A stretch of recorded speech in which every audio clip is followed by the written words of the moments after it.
today we're taking a look at the Ultrawave for bass from Source Audio. The Ultrawave strikes me in the same way that the other Source Audio pedals that I've owned and used do, in that it's an extraordinary simple kind of interface for a massively complex effects pedal.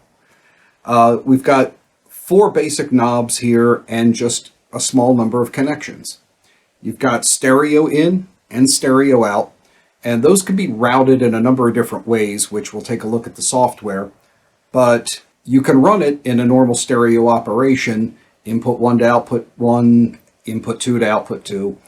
But there's a number of different other combinations that you can do of routing and things that can also be gotten through their software interface, which is where this gets way more complex.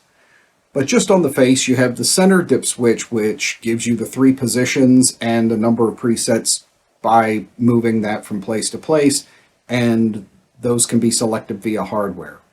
There's also on top a selector for extending out to a controller where you can get a larger number of programs and things like that and have a lot more access to presets. So on the face, you have pretty simple 4-knob operation of drive and level. Then you have the bass, which also alternates as mix.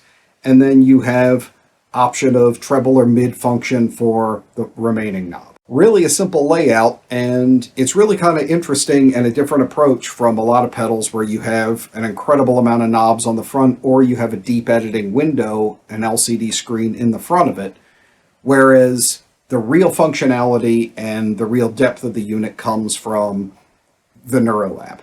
Now, the app is available for phones, tablets, desktop, pretty much any configuration that you have. You can hook it up through there and it plugs directly in with a normal USB connection through the top. But looking at it just straight on, like I said, it's a fairly simple unit, but it's disguising quite a lot of variations in it. At first, you might think that this is just kind of a distortion unit for bass, but I think the demo made clear, and this is just cracking the surface of it, that there's a lot more going on in this. You've got tons and tons of different types of distortions and ones that can be stacked against each other through both of the channels. You've got, and what I found the most interesting, the fact that you can split the sound up into different bands and affect just those bands. So you can add distortion just to very specific frequencies and areas and create some really interesting effects after that by going in and using, again, LFOs and things like that. You've also got a noise gate in it. You've got a graphic EQ built into it. So it's really kind of sonic silly putty in a way that you can come up with infinite variations. I think this is really kind of one of those pedals that it's not a what you see is what you get thing. It's you're going to be toying with it over the life of it and coming up with more and more variations as you get deeper into it. There's a ton of options inside of this. And I know probably a year down the road, it'll still be surprising me at what I can pull out of it. If you're really into sound design, if you're really into distorted bass, but things that have a synth-like effect, or you want to create really exotic type of sounds and feels, this is interesting. And honestly, I think you might be able to use it for more than bass. I could definitely see this in operation for keyboards and things like that. So possibilities could be endless. But let's take a look inside of this, and let's take a look at the software and see what that looks like, and take a look at just some of the variations and options that it includes. Okay, so here's the Neuro app. As I mentioned, an incredible amount of control. Let's look real quick at some of the different options here. You have your basic master controls with drive level, bass, mid, treble, and mix. You can select the different frequencies that you want to assign to these. So again, super deep editing. You can morph in between the different models. Your compressor and expander controls, all of these are selectable, whether you want to use an expander, pre or post distortion.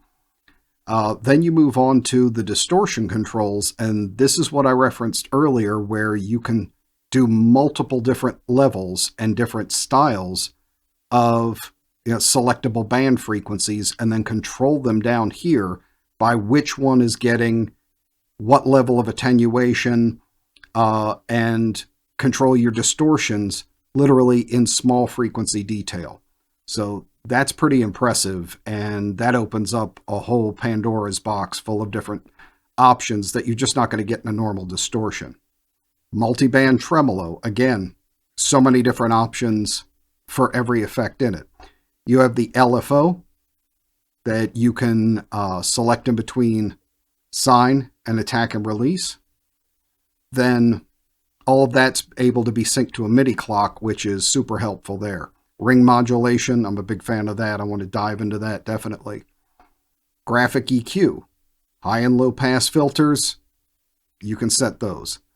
A single tremolo and envelope, noise gate, envelope generator, and you have a good bit of control over that. And then here is really cool too, in that this is a list of the front knobs for the front of the hardware unit, and you can reassign any one of those to an incredible amount of different pieces on something you might want to be able to have in front of you or selectable, in real time right on the front of the unit where you wouldn't even have to pull up the app. So the important features for you in each one, you can assign to the hardware so you can do them in real time or on stage.